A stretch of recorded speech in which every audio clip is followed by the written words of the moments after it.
Welcome to the Alcohol Tipping Point podcast. I'm your host, Deb Maisner. I'm a registered nurse, health coach, and alcohol-free badass.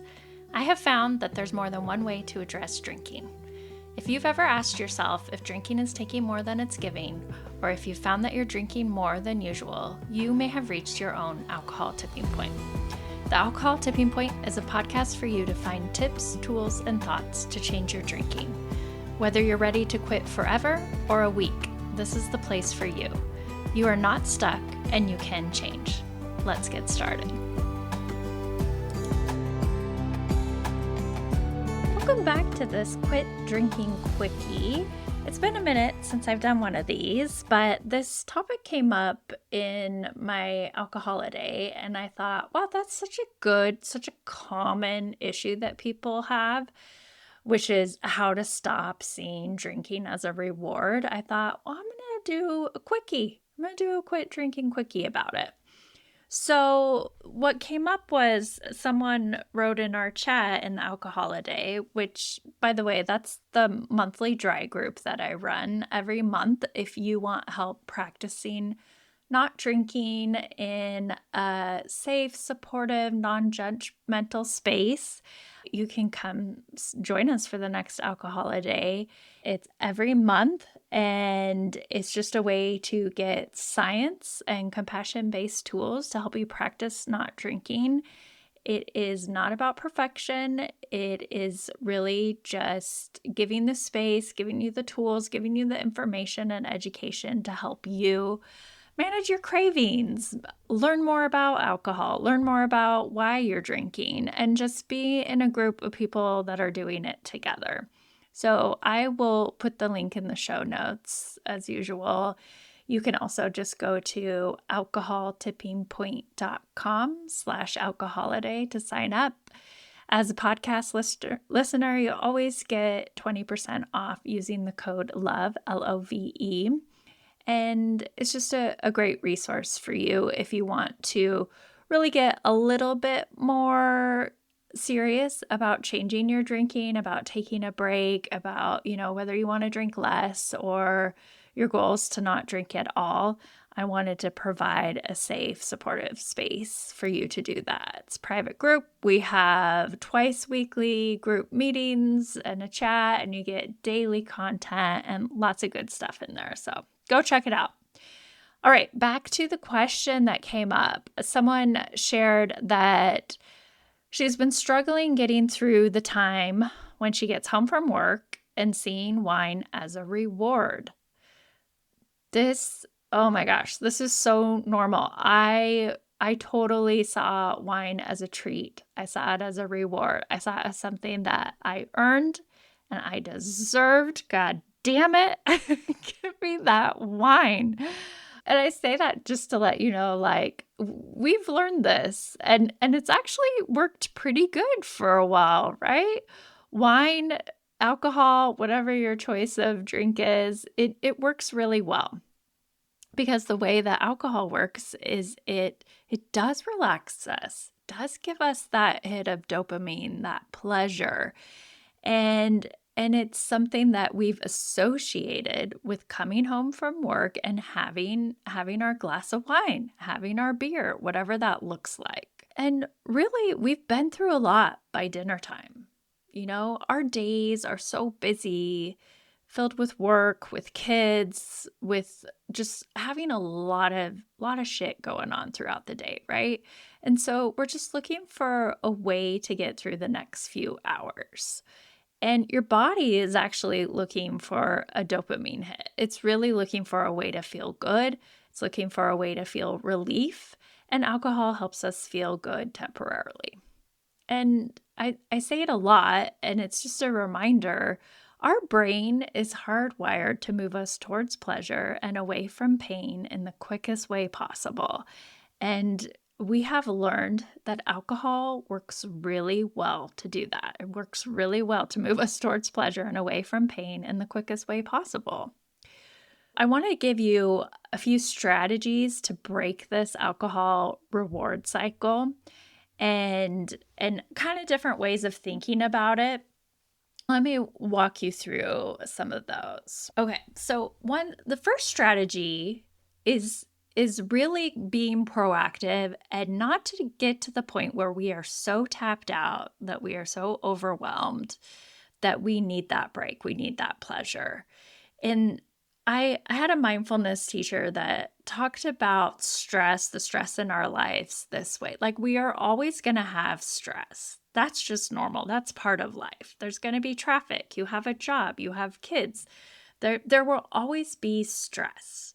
But think of that stress as being water, and water that's all around you. And sometimes our water level, our stress level is so high, we're up to our chin. And anytime a little wave comes around, a small wave even, that's going to take us out. That's really going to take us out. And a lot of us are just treading water in our lives, in our day-to-day lives. We're just treading water. So what are some ways to keep the water level low during the day? What are some ways that we can manage the stress around us, knowing we're not going to completely get rid of it, but where we don't have to fight so hard just for survival? And I think at the core is addressing our physical and mental needs first. And as a nurse, I always go to biology first too. So going back to basics, are you eating? Oftentimes, we just have a dramatic blood sugar drop in the afternoon because we haven't been eating enough. We haven't been fueling ourselves throughout the day. And we get this blood sugar drop. And this blood sugar drop, this hangry feeling, can also feel like a craving. And so making sure that you have breakfast, that you have lunch, that you have a snack in the afternoon, that you have some kind of protein to keep you full, that you're having something just to keep your body, your baseline blood sugar stable. Now, I know a lot of you, some of you are into intermittent fasting, and maybe you're not having breakfast, and maybe you're having a little lunch, and then you're like, I won't eat. I'll eat when I get home. And then you get home and you're just ravished. And then you end up binging.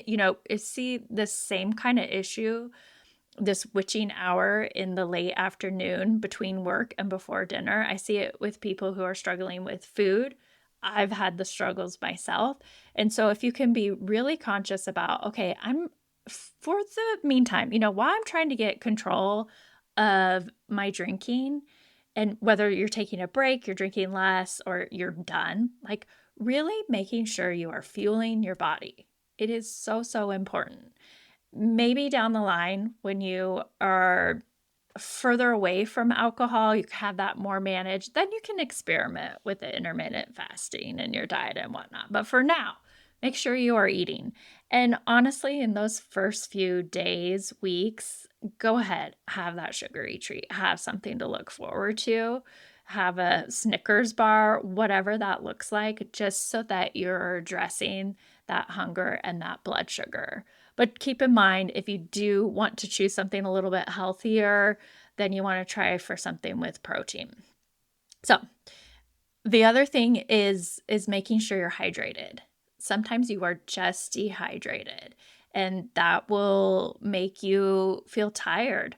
Going back to that HALT acronym is so helpful. So HALT is this acronym where we ask ourselves when we notice we're having a craving, am I hungry? That's the H. Am I feeling anxious or angry or any A word, A emotion? Am I feeling lonely? Am I feeling tired? And that tired, that fatigue, that can be related to being dehydrated. So making sure you address the thirst first, having a big glass of water, that can help you throughout the day. That can help you in the afternoon when you're hitting the witching hour. But again, right now we're kind of talking about like, okay, how do we get to the point where we keep the stress level down? And another way is to make sure you're taking breaks throughout the day. Maybe you are going on a walk on your lunch break. Maybe you are just taking a moment to be mindful. Maybe you're doing deep breathing exercises for a minute. I mean, you can do that when you're in the bathroom. And I know a lot of nurses from the nursing world, and we kind of pride ourselves on not even going to the bathroom all day. So take a break. Make sure you're taking a break and make sure you're moving your body. That can help you, that can help actually calm your nervous system, and it can calm your amygdala. Your amygdala is responsible for the fear response, the fear and anxiety response. And so when you're walking and you're actually scanning the horizon, it's calming your amygdala. Like, because going back to our brains, we are hardwired to look out for things that are dangerous to us. And so when we are on a walk, even just 10 minutes can have a really big result for relaxation. Even if you're tired, we can't always take a nap. I wish we could. I love my naps, but we can't always do that. And then going way back to the beginning of your day, how are you starting your morning? I know oftentimes, especially kids back in school, like mornings are just like bam, like you're up, the alarms are going off, people are trying to get showered, we're trying to get all our stuff together, we're trying to get out the door, and it's just chaos. And we're just starting the morning in chaos, and then it keeps on going. And then sometimes your whole day is like that. It's just one thing to the next, to the next, to the next. And that is exhausting. So finding ways we can start our morning slow, finding ways we can slow down throughout the day is going to be so helpful, so that by the time we get home, we're not like, oh my God, take me out. Just give me some wine, give me some freaking wine, and I'm going to sit on the couch for the rest of the night. Don't bother me. you know? Okay, so other strategies to break this alcohol reward cycle. Keep the routine, but change the beverage. This is just going back to how our body works, and we get into routines, we get into autopilot. So for a lot of people, we're looking for a transition. We're looking for making a line between work and home. And this is so normal. And a lot of times I remember coming home and I would just be on autopilot. I would come home, I would go to the fridge, I would get a beer. And when I was quitting drinking, I really got into NA beer. And so I would come home, I would go to the garage fridge, and I would get an NA beer. And that was so helpful because I was still keeping the routine and I was just changing the beverage. And it was enough for my brain to be like, oh, okay, we're home now. Now we can relax a little. And so keep that in mind. And also, I just think a perfect example of making that transition between work and home is good old Mr. Rogers. Remember, he would come home from his job, wherever he worked. I don't even remember where he worked, but he would come home and he would change his shoes. He would take off his blazer and he would put on a sweater. It's just so important to make this distinction between work and home. It's what we need. We need these kind of transitions. And so maybe for you, you can Mr. Rogers it. Take off your work clothes and put on your pajamas if you're not going anywhere. Just really make a distinction between work and home. Another thing you can do is, because you are looking for a treat, right? We do need a reward. So have a sober treat you can look forward to at the end of the day. Have something sweet you can look forward to. Have a bath. Have a new class that you're going to. Go to bed early. Yeah, maybe have a new show you're looking forward to. Maybe get yourself a new book. Find something really juicy to read, and you can look forward to that. New pajamas, fresh sheets. It's just so important to really make your time, when we're quitting drinking or drinking less or not at all, not about deprivation, not about what you're taking away. It's what you're gaining. And that kind of goes back to like, is alcohol really rewarding? Is it a treat? Like, really kind of deconstruct that thought and play the tape forward, because what happens after that first drink? And usually you want a second and a third or a fourth, right? That was how I was. One was never enough, never. And I was always chasing that first drink, that first bit of relaxation. And it was never enough. So I would keep drinking to try to keep this feeling going. I wanted to keep chasing the feeling. And when you play the tape forward, it's like, ooh, but then what happens? Then you end up maybe even skipping dinner because you've drank and now you're not hungry anymore. But then you end up like binging at night, having just a crazy concoction at night. That's what I did. I would skip dinner and then I would eat total crap at night and overeat. It really affects your sleep. So how are you sleeping? Are you waking up in the middle of the night? When you wake up, do you have a headache? Are you hungover? Do you have anxiety? Really rethinking like, gosh, is this a reward? Is this a treat? Because it's making me feel like shit. This isn't feeling like a reward anymore. So then you ask yourself, well, what else is rewarding? What else do you need? Because you do need a treat, a reward, something at the end of the day. And what can that be? What else do you need? And then maybe make a list. I had one gal in one of our alcohol days. She came up with a list of 50 different things she could do instead of having a drink. And get creative with it. And a lot of people kind of think back to being a kid and what children like to do. And what do your kids like to do? And maybe it's putting music on. Maybe that can be fun for you at night. The point is, like, really rethinking the drink, rethinking, is it a reward? And then finding other ways to replace the drink. All right. Well, I hope that you found this episode helpful. I would love to see you in the next Alcoholiday to get some more tools, more practice, not drinking. Remember, you can join at alcoholtippingpoint.com/alcoholiday and use the code LOVE, LOVE, for 20% off. I hope you have a great day. I hope you have a great night. And just remember, you don't have to drink today. You don't have to. You are worth more, and you are enough, and you can do this. Talk to you next time. Thank you so much for listening to this episode of the Alcohol Tipping Point podcast.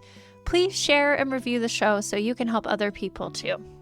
I want you to know I'm always here for you, so please reach out and talk to me on Instagram at Alcohol Tipping Point, and check out my website, alcoholtippingpoint.com, for free resources and help. No matter where you are on your drinking journey, I want to encourage you to just keep practicing, keep going. I promise you are not alone and you are worth it. Every day you practice not drinking is a day you can learn from. I hope you can use these tips we talked about for the rest of your week, and until then, talk to you next time.